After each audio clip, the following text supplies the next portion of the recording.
গত ৬, ৭ ও ৮ নভেম্বর ঢাকার আইসিসিবিতে অনুষ্ঠিত হয়ে গেল বাংলাদেশ ইন্টারন্যাশনাল এডুকেশন এক্সপো 2025। এই মেলায় বাংলা ফ্লোয়ের পক্ষ থেকে আমরা কথা বলেছি আপরুট লিগ্যাল অ্যান্ড ইমিগ্রেশন সার্ভিসেস এর সিইও এবং অন্টারিও ল সোসাইটির সদস্য খান ইমরুল চৌধুরীর সাথে। তার কাছ থেকে আমরা জেনেছি কানাডায় উচ্চশিক্ষা, চাকরির বাজার এবং বাংলাদেশি ছাত্রছাত্রীদের জন্য ভিসা ও ইমিগ্রেশনের জটিল আইনগত দিকগুলো সম্পর্কে তার বিশেষ পরামর্শ। বাংলাদেশ ইন্টারন্যাশনাল এডুকেশন এক্সপো 2025-এ আপনারা অংশগ্রহণ করেছেন। বাংলাদেশি ছাত্রছাত্রীদের কাছ থেকে ঠিক কেমন সাড়া পাচ্ছেন? আহ, অবশ্যই আনএক্সপেক্টেড, মানে প্রচুর স্টুডেন্ট আসছে যারা বিদেশে উচ্চশিক্ষার জন্য যেতে চায়। আচ্ছা আচ্ছা। আমার I see it as a positively and I think this is a right decision or right direction all the Bangladeshi students are heading. সবাই যাওয়া উচিত পড়ালেখার জন্য উচ্চশিক্ষাতে। আমি নিজেও একজন স্টুডেন্টের এককালে গিয়েছিলাম বাংলাদেশ থেকে। সুযোগ থাকলে ওয়াই নট। এবং আমি মনে করি বিদেশে অনেক বাংলাদেশি প্রতিষ্ঠানে বাংলাদেশ ছেলেরা ভালো করতেছে, এবং even if they come back বাংলাদেশে, ওরা বাংলাদেশে যে বিল্ড করতে ওদের নলেজটা ওরা শেয়ার করতে পারবে। আপরুট লিগ্যাল সার্ভিসেস এর সিইও হিসেবে আপনি বাংলাদেশি ছাত্রছাত্রীদের মধ্যে বিদেশে, বিশেষ করে কানাডায় পড়াশোনার আগ্রহকে কিভাবে মূল্যায়ন করবেন? আমি অবশ্যই আমি এটাকে এনকারেজ করবো, কারণ আপনি যদি দেখেন ইংলিশ স্পিকিং যে কান্ট্রিগুলো আছে, ইউএস, ইউকে, অস্ট্রেলিয়া, কানাডা এবং New Zealand. Canada is still better. কানাডাতে আপনি world class living standard is very high, educational quality is very high, and our fees are still cheaper compared to US and UK. আচ্ছা, গত কয়েক বছরের তুলনায় এই আগ্রহের পরিবর্তনটা কিরকম? এটা গত বছরের থেকে এবছর একটু কম, কারণ হচ্ছে কি Canada is getting টাফার with the visa application, অনেক ভিসা রিজেক্ট করতেছে, which is very good actually. আমি মনে করি যারা অথেন্টিক স্টুডেন্ট যারা, তারা যাওয়ার সুযোগ পাবে।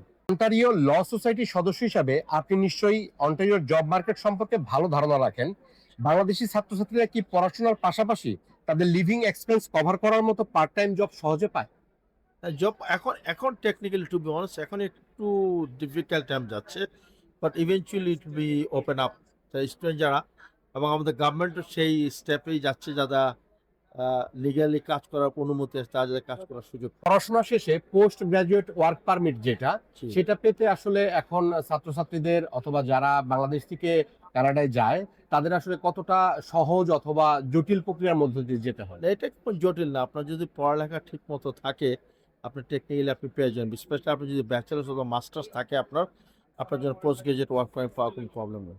একজন ইমিগ্রেশন ও আইন বিশেষজ্ঞ হিসেবে আপনার কাছে জানতে চাই, বাংলাদেশি ছাত্রছাত্রীদের স্টুডেন্ট ভিসা আবেদন বাতিল হওয়ার প্রধান কারণগুলো কি কি? প্রধান কারণ, একটা কারণ হচ্ছে আপনার এসওপি। আপনি যদি, যেহেতু কানাডাতে আপনার ফেস টু ফেস ইন্টারভিউর কোনো সুযোগ নেই, আপনি ভিসা অফিসারকে কনভিন্স করতে হবে যে আপনার কেন সে ভিসাটা দিবে।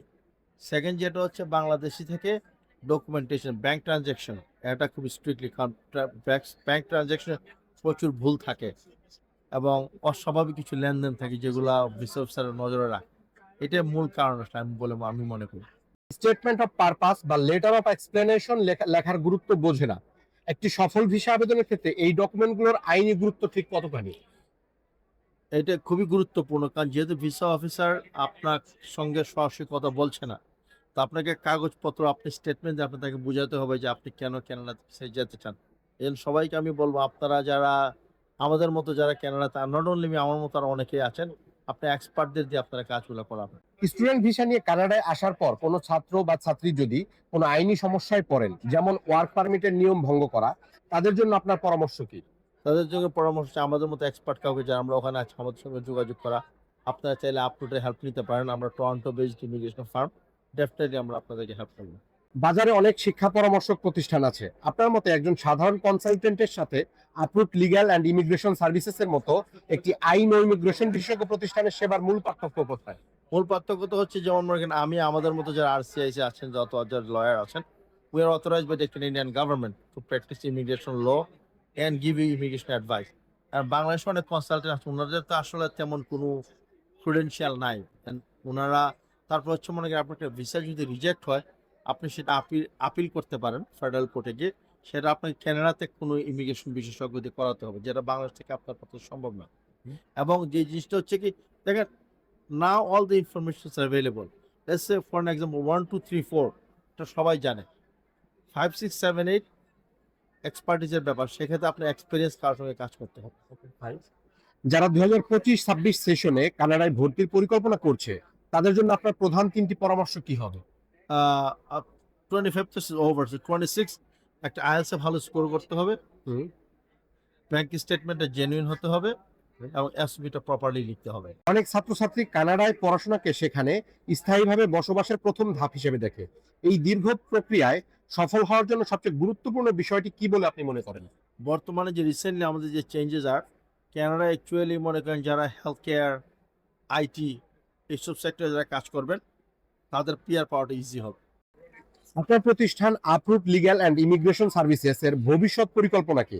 আপনারা কি বাংলাদেশ থেকে স্টুডেন্টদের জন্য নতুন কোনো বিশেষ সেবা চালু করার কথা ভাবছেন? আমরা ফার্স্ট টাইম আমরা বাংলাদেশে এসেছি, আমাদের ভবিষ্যৎ পরিকল্পনা হচ্ছে থ্রুআউট দ্য বাংলাদেশে আমাদের বিজনেসটা এক্সপ্যান্ড করা। বাংলাদেশ থেকে বিশেষ সেবা মনে করেন এখান থেকে যদি একটা স্টুডেন্ট যায়, ওখানে যাওয়ার পর আমরা কিছু সার্ভিস দিতে পারি, যেমন এয়ারপোর্ট থেকে পিক আপ করা, তার হাউজিংয়ে হেল্প করা, কার যদি post graduate work permit, study permit কোনো কিছু এক্সপায়ার করতে হতে অ্যাপ্লাই করতে, সেগুলো আমরা করে দিতে পারবো ওখানে। ওকে, ধন্যবাদ। এবং আপনাদেরকে ধন্যবাদ আমাদের ইন্টারভিউ নেওয়ার জন্য। খবর, আপডেট ও বিশ্লেষণ জানতে সাবস্ক্রাইব করুন বাংলা ফ্লো ইউটিউব চ্যানেল। একই সঙ্গে লাইক, কমেন্ট করে সংযুক্ত থাকুন বাংলা ফ্লো ফেসবুক, ইনস্টাগ্রাম ও টিকটকে।